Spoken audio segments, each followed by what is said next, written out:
There's a pretty one, Ulysses.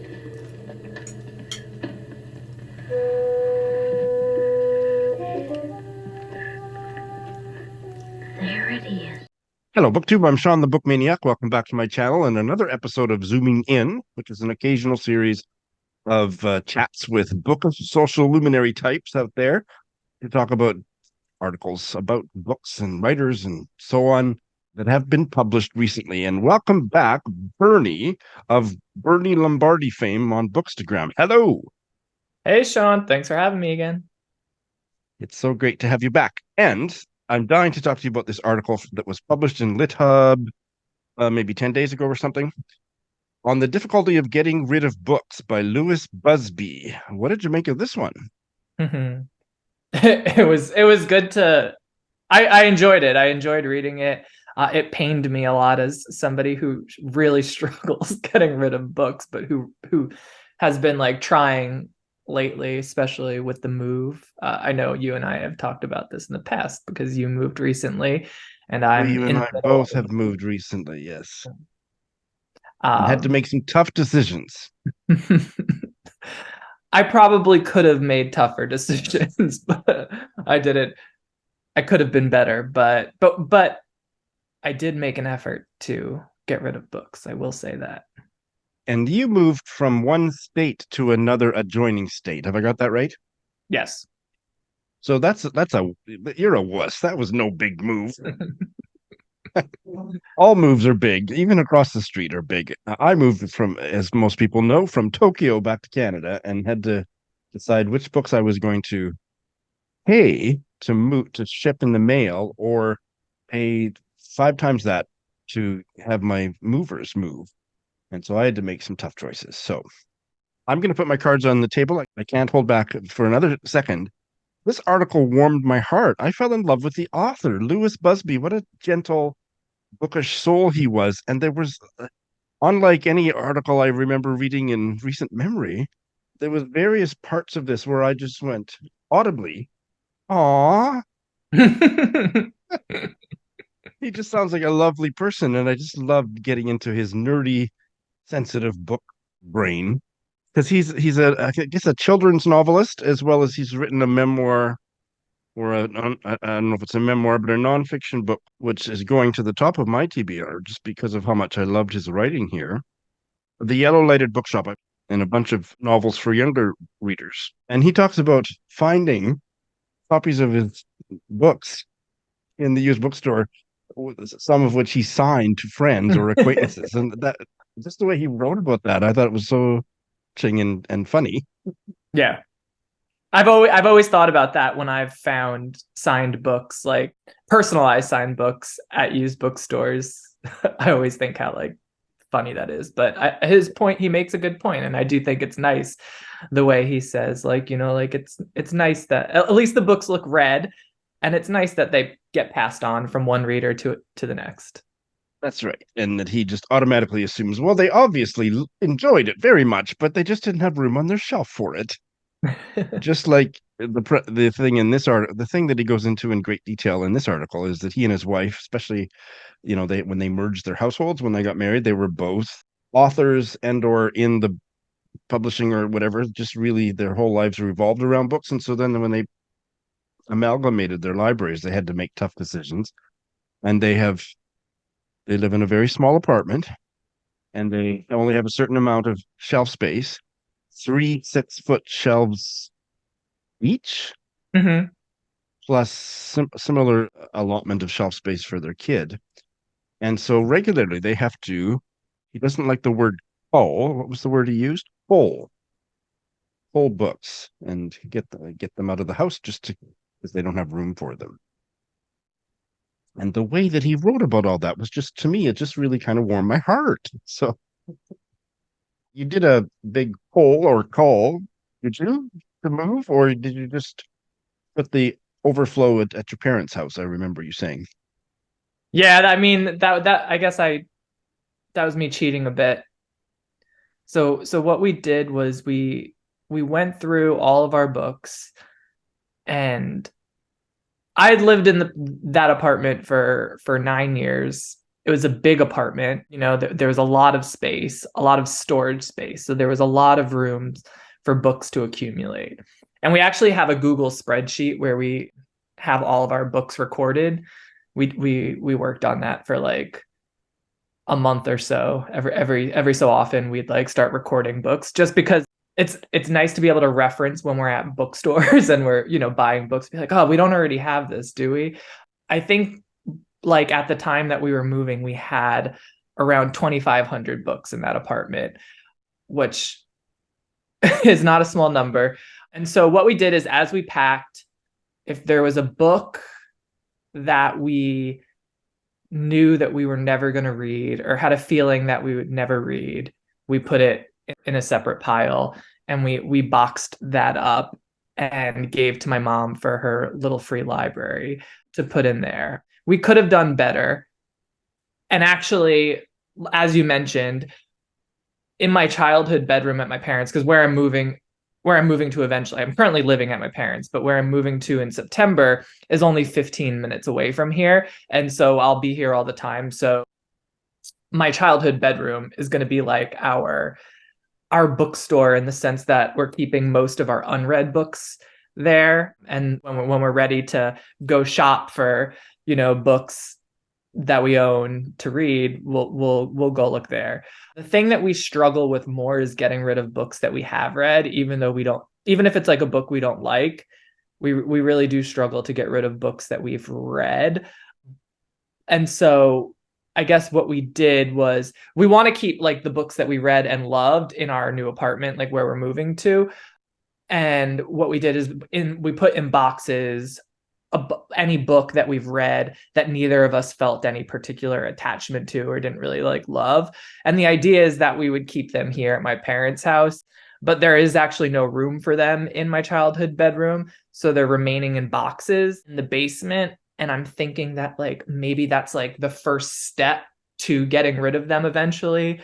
So I guess that's, a baby step, even though we're not getting rid of them yet. And also, when I was shelving our unread books in my childhood bedroom, I did do like a second round of like, okay, I really am not going to read this. So like I got rid of more books then as well.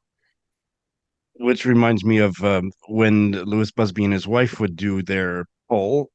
Then they would check each other's stack of books just to make sure they didn't want the book the other person was going to get rid of, which is kind of the flip side of what you're describing. So we don't want to rush into anything or be rash about this, because I do get rid of books that I didn't like unless I hated them.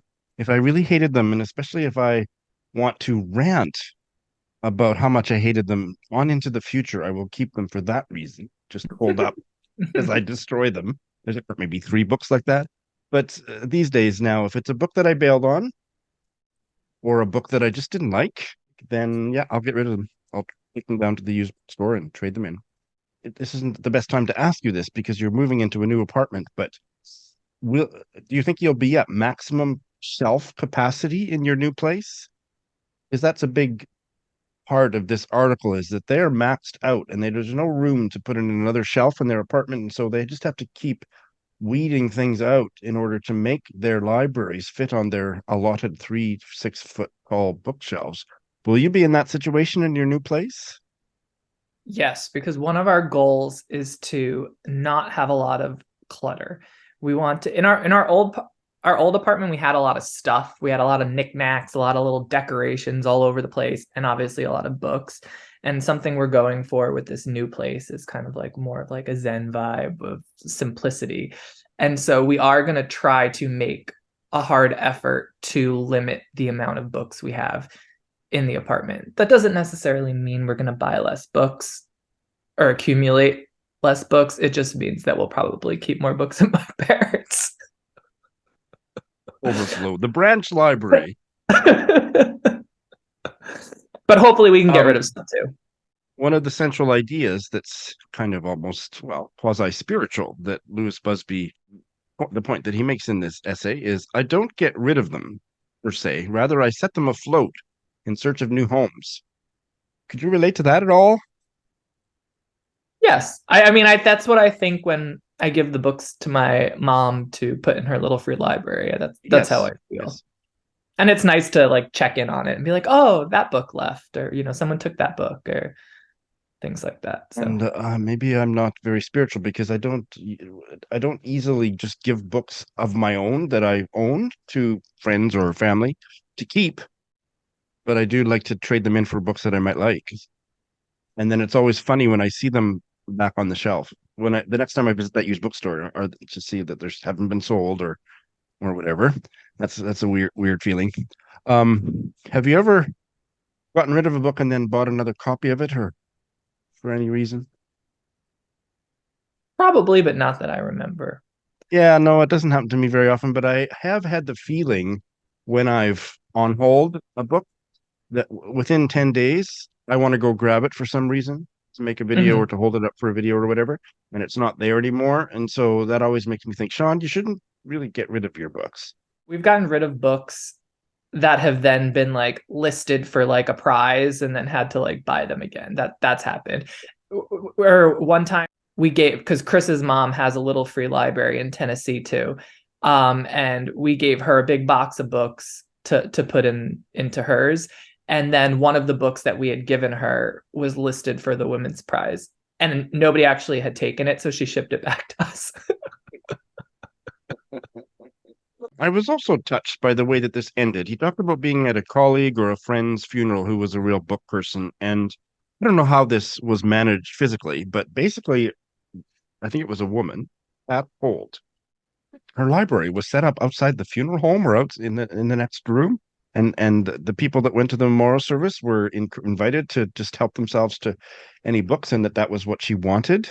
That was fascinating and moving. And it seems like it would be a heck of a lot of work to manage. Have you given any thought? You're such a young one, I'm sure you haven't, but have you given any thought to what's going to happen to your library when you shuffle off this mortal coil? I feel I haven't really, but I do like remember when my grandma was like nearing her end, she would just like give away things. Like she'd be like, I don't need this anymore. And I could sense myself doing that, just being like, oh, like take these books. Every time someone came over, oh, do you want anything? Like, go shopping on my shelves. But I would love that, to do to do that, where at my funeral people can, just take whatever books they want. But I mean, I'd be down also to like donate my books to a used bookstore or something. And Well, or I think probably the best solution to this, Bernie, is especially given how much younger I am than you could just leave them to me. sounds good. Okay, great. You can be the first person to come and shop for books on my There you shelf. go. First Yeah. dibs. Yes. I think basically my process is if it's a book that I read and liked or loved, it stays on the shelf. And then I have probably, I haven't done a tally, but I think probably 40% of the books I have, maybe more, are books that I haven't yet read. Same. So I'm certainly not going to get rid of a book that I haven't read unless several years go by and my interest in it has dissipated. I have gotten rid of books for that reason. But with the move that I made, the massive move across the world, I had to be a little stricter. And so I got rid of a lot of books that I knew I would never read or had lost interest in reading or knew that I would never reread. And what I did is I offered them up to friends around the world for free if they would pay the shipping. And so I got rid of quite a few books that way, and that was fun. That was a fun process. And then I banked that they paid me through PayPal, and I banked that for when I got to Canada, then I could go on a shopping spree with all the money that money. And then the ones that my bookish friends didn't want, I sold on what was it? Craigslist. Is Oh, that right? No, Craigslist is passe. It was just on Facebook Marketplace in Tokyo, and because it's comparatively hard to get English books in Tokyo, there was a lot of English speaking Tokyoites that were they sold like hotcakes. I sold almost all of them nice. to strangers in Tokyo, and I thought, geez, I wish I had known all these bookish native English speakers in Tokyo when I was living there, because there was quite a few of them that came out of the woodwork to buy them up. Yeah, so that's basically it. But I'm very much of a hanger on. I like to hang on to my books unless there's some pressing reason that I want to get it out of my house. I asked you about whether your library you maxed out. I'm not maxed out by any stretch in this apartment here in Saskatoon. I have room for, in fact, I have one. You can see the 3 shelves behind me, and I've got one like that in the living room and a bunch of other smaller shelves in the living room, and one of the shelves just like this that hasn't been put together yet. I won't buy any more of these because I can't put them together. They're cumbersome and you need a lot more what's the word? Um Technical smarts than I possess. So my nephew does them and he doesn't really like doing it. It takes half a day. So he's got one more left to put up, but there's still room for me to put up more shelves. And I'm thinking my non-bookish husband, Kenji, is still in Japan. We're just still waiting for the immigration to get sorted. And he, every time I put up a new bookshelf, he outs, even though he didn't have any use for that wall space himself. He just kind of, in a minimal way, begrudges the amount of space my books take up. So I want to get more shelves up before he gets here. Yeah. But if they sit empty for a while. Because then that's all he'll know, and then he won't know the space without them. That's right. When you bring books to the used bookstore, do you get like a store credit for them, or like how does that work? Always. I'm not interested in cash at all. I want, because you get more in store credit, and I pretty much, I would say always spend it, use it that same visit. Cool. So it Nice. doesn't I sit need to there. do I that. just, yeah, no, I love that. That's really fun. There's 2 really good used bookstores here, and both are quite generous with how much store credit they'll give. And so I end up coming home with a stack of books that I might like. Bernie, this was such a fun chat. Thank you. Yes, it was. Thanks for having me.